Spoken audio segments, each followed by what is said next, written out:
बिस्मिल्लाहिर्रहमानिर्रहीम अस्सलाम वालेकुम वरहमतुल्लाहि वबरकातुहू। आप देख रहे हैं लर्न अकाउंटिंग और मैं हूं कमर सोहरवर्दी।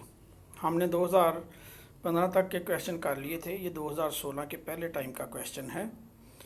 इसमें हमें ट्रायल बैलेंस दिया हुआ है। अब आप देखें कि ये कुछ जानबूझ के या कह लें कि किसी और रीज़न से ये हमें दिया जाता है बेतरतीब। ठीक है। अब ये हमें एडजस्टमेंट्स दी हुई हैं। ठीक है। हम देखते हैं कि हमने क्या करना है। हमने क्या किया हुआ है, हम इसका तरीक़ाकार इन सवालों का ये है कि हमने उस ट्रायल बैलेंस को अपने हिसाब से यहाँ लिख लिया। मैंने पहले भी रिक्वेस्ट की थी कि इनको आप मुख्तसर लिख सकते हैं। मेरे पास तो कंप्यूटर पे मैं कर रहा हूँ तो आसानी है, लेकिन आप इनको आसानी से लिख सकते हैं। सी स्टॉक, क्लोजिंग स्टॉक, ठीक है, प्रॉपर्टी, मतलब मुख्तसर लिखें। यहाँ भी आप ये ज़ीरो के बगैर लिख सकते हैं, लेकिन इनकी एक सेग्रीगेशन कर लें।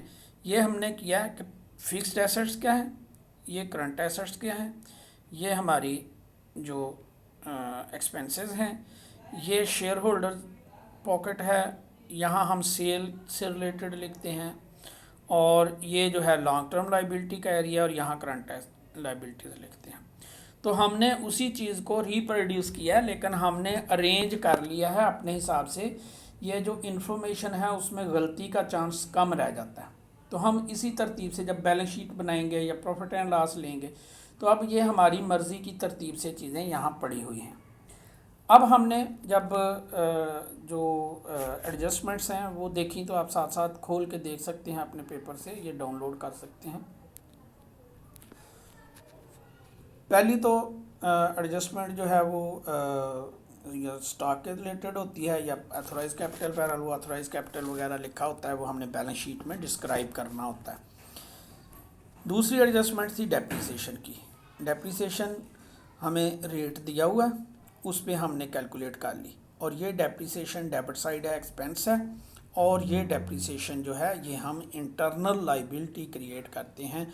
प्रोविजन फॉर डेप्रिसिएशन कह सकते हैं, एक्यूमुलेटेड डेप्रिसिएशन भी होती है, या प्रोविजन फॉर डेप्रिसिएशन भी होती है। तो ये एक क्रेडिट साइड आ जाती है। ठीक है। ये जब हम आगे नेक्स्ट स्टेप में जाते हैं, तो हम यहाँ से अपनी एडजस्टमेंट्स भी, उसका ट्रीटमेंट कहाँ होना है, यहाँ से उठा के आसानी से लेके जा सकते हैं। नहीं तो ये बगैर ये एक्सरसाइज किए भी हम डायरेक्ट प्रॉफिट एंड लॉस और बैलेंस शीट में जा सकते हैं, लेकिन वहाँ आप गलती कर देंगे। ठीक है। तीसरे नंबर पे था हमें कि जी डेटर्स हैं, एक सेल थी जो बुक होने को रह गई। ठीक है। 6,900 की सेल है, तो हमारे डेटर्स बढ़ जाएंगे और सेल एज आ रेवेन्यू हमारी बढ़ जाएगी, तो हमारा ग्रॉस प्रॉफिट जो है वो भी एडजस्ट होगा। फिर था जी बैड डेट्स हैं 3% जो है डेटर्स के हवाले से। अगेन ये पहले भी ये क्वेश्चन में आया था, मैंने बताया कि जी हम जो पुराने डेटर्स हैं उनका एनालिसिस करते हैं, उसकी बेस पे हमने बैड डेट्स कैलकुलेट की होती हैं, हम ये उसी पे कर रहे हैं। हम इनको इंक्लूड करके भी कर सकते हैं, फ़र्क कोई नहीं पड़ता, लेकिन हमने उसी पे किए हैं। तो ये 3% 6,900 ही आया है। ठीक है। और प्रोविजन फॉर बैड डेट जो है वो हमने क्रिएट कर दी। ये हमने एक इंटरनल लाइबिलिटी समझ लें, या एक इंटरनल प्रोविजन हमने रख दी कि जी अगर एक्सपेंस कोई बैड डेट होगा तो हम इसके अगेंस्ट उसको राइट ऑफ करते जाएंगे। डेटर्स जो हैं वो क्रेडिट हो जाएगा, और प्रोविजन फॉर बैड डेट जो है वो डेबिट हो जाएगी। ये जो है एलोकेशन ऑफ फंड्स है। टैक्स के लिए हमने 60,000 रखा है, डिविडेंड हमने 28,000 दिया है। तो ये एडजस्टमेंट हमने सारी यहाँ ट्रीट कर दी। अब प्रॉफिट एंड लॉस पे आ जाए। ये हमें ग्रॉस प्रॉफिट दिया हुआ था, उसमें उन्होंने कहा जी 6,900 की सेल भूल गए थे, वो हमने ऐड कर दी, हमारा ग्रॉस प्रॉफिट 3,60,000 हो गया। सैलरीज, कैरेज, ये हमें ट्रायल बैलेंस में दिया हुआ था। बैड डेट्स जो हैं ये हमने एडजस्टमेंट्स में से देखा है। ठीक है। एडजस्टमेंट में देख रहे हैं ना कि जी तरतीब से हम देखते जाते हैं। प्रॉपर्टी और फर्नीचर की जो डेप्रिसिएशन एक्सपेंस है ये भी हमने एडजस्टमेंट में से निकाला है, और ये यहाँ ला के रख दिया। मैंने आपको पहले भी बताया कि हमारा तरीक़ाकार क्या है कि हम ट्रायल बैलेंस में देखते हैं आइटम्स, कौन कौन सी आइटम यहाँ आने वाली है इस पॉकेट में, वो वहाँ टिक कर देते हैं, यहाँ ले आते हैं। फिर हम एडजस्टमेंट में जाते हैं, कोई आइटम यहाँ लिखने वाली है, वहाँ टिक कर दी, यहाँ ले आए, तो गलती होगी ही नहीं इंशाल्लाह। ये आ गया हमारा जो नेट ऑपरेटिंग प्रॉफिट आ गया। इंटरेस्ट जो है वो 9,000 दिया हुआ था हमें ट्रायल बैलेंस में, वो हमने लिख दिया। अब ये आफ्टर बिफोर टैक्स आ गया। टैक्स के लिए हमने 60,000 की प्रोविजन दी है, अब ये आफ्टर टैक्स आ गया। अब अगर यहाँ हम opening balance of profit and loss include ना करें तो हमारे पास ये पैसे कम हो जाते हैं और यहाँ एलोकेशन ज़्यादा आ जाती है, माइनस फिगर आएगी।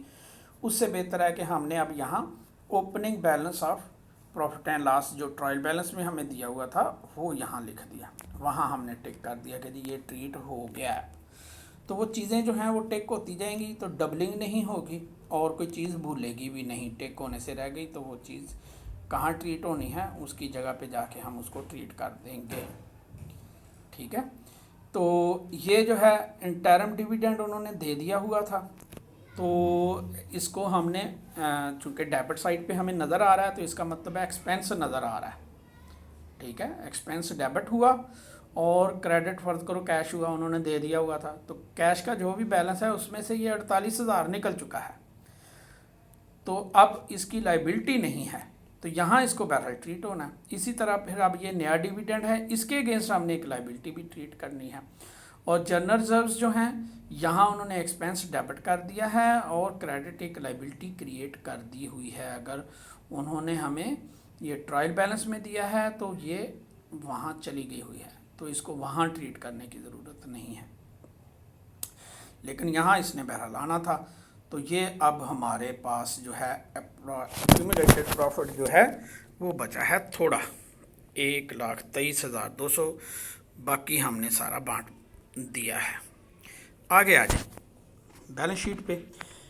बैलेंस शीट में भी हम जैसे मैंने कहा सबसे ऊपर हमने राइट साइड पे आप अपना ट्रायल बैलेंस में देखें जो हमने बनाया था 4 लाख की प्रॉपर्टी है, उसमें डेप्रिसिएशन जो है वो दी हुई है 40,000 की, तो नेट प्रॉपर्टी ये आ गई। टेक्निकल नो हाउ 36,000 की, इसकी भी डेप्रिसिएशन होती है लेकिन ये उनकी मर्ज़ी है कि जी अभी इसमें और ऐड होना है, फिर जब ये मुकम्मल हो जाएगी तो फिर इसको डेप्रिशिएट करना शुरू कर देंगे या ये इकट्ठा ही राइट ऑफ कर देते होते हैं सम टाइम। फर्नीचर है उसकी डेप्रिसिएशन है, नेट फर्नीचर आ गया। स्टॉक पूरा आ गया। डेटर्स हैं, डेटर्स आप देखें कि इसमें हमने 6,900 के डेटर्स ऐड किए हैं 2,30,000 में, और प्रोविजन फॉर बैड डेट्स जो है उसमें से माइनस की है। अल्टीमेटली नेट शेल हमारे पास 2,30,000 ही आ गया। बिल रिसीवेबल ट्रायल बैलेंस में था, कैश एट बैंक भी ट्रायल बैलेंस में था, तो ये हमारी चीज़ें पूरी हो गई। इधर से भी हम तरतीब से चीज़ें उठाते हैं। पेड अप कैपिटल उठा लिया, शेयर प्रीमियम इसकी कोई एडजस्टमेंट है नहीं है, ट्रायल बैलेंस पे टिक करेंगे, यहाँ ला के लिख देंगे। प्रॉफिट एंड लॉस, हमने प्रॉफिट एंड लॉस में वहाँ जो पहली फ़िगर थी उसको चूँकि हम ले गए थे प्रॉफिट एंड लॉस अकाउंट में और अब ये नई फ़िगर बनी है तो ये हमने यहाँ लिख दी। जर्नल रिजर्व्स जो हैं वो 56,000 हैं, हमें ट्रायल बैलेंस में भी 56,000 ही दिए हुए थे, ये देखें। ठीक है, और जब जनरल रिजर्व्स वहाँ दिए हुए हैं और यहाँ हमें कहा है कि जी ये ट्रांसफ़र टू जनरल रिजर्व्स है, ये आप अगर फिक्र हो ट्रांसफ़र टू जनरल रिजर्व्स, तो ये एक एक्सपेंस के तौर पे 20,000 यहाँ नज़र आ रहा है। तो कुछ जनरल रिजर्व्स पहले से होंगे, कुछ ड्यूरिंग द ईयर उन्होंने ट्रांसफ़र कर दिए। ठीक है, तो ये ऑलरेडी ट्रीटेड है, इसमें हमने इसको यहाँ इंक्रीज़ नहीं किया। ठीक है, कीप इट इन माइंड, नहीं तो ये एक गलती कर सकते हैं टेक्निकली।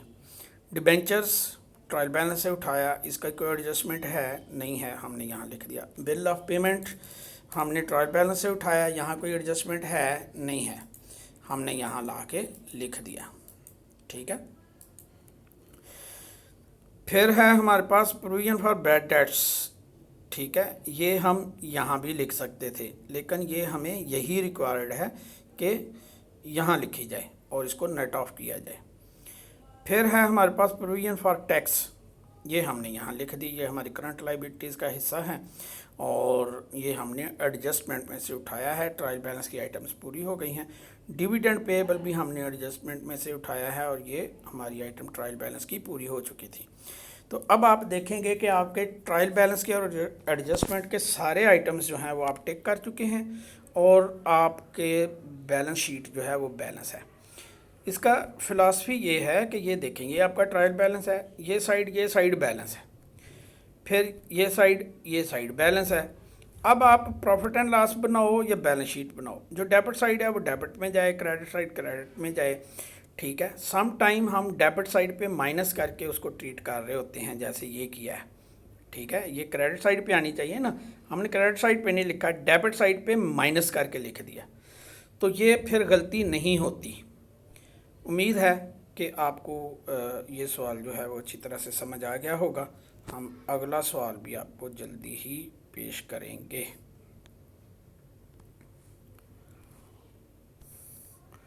इजाज़त दें, अल्लाह हाफिज़।